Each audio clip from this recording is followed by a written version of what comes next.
kung sa langit nakita kadto adlaw sa tumang kalipay magawit magsinggit kung makita na si Jesus o kung sa langit nakita kadto adlaw sa tumang kalipay magawit magsinggit kung makita na si Jesus.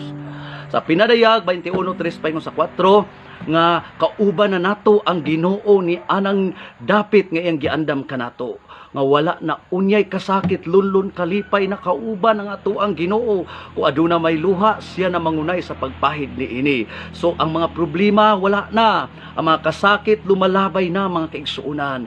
Mao ka na ang usa ka dapit nga giandam sa Ginoo busa ni ining kalibutan nga temporaryo ra atong paningkamutan nga mapahimutan nato siya kay mao kini ang ato ang pagpangandam para ni anang iyang giandam nga dapit nga diin wala na unyay katapusan kay kining kalibutan na aduna may katapusan. Busa how wonderful day that would be mga kaigsuunan. Busa siguro una to ang langit kay sigurado ra bang impierno kung masipyat na to ang langit. Busa padayon kita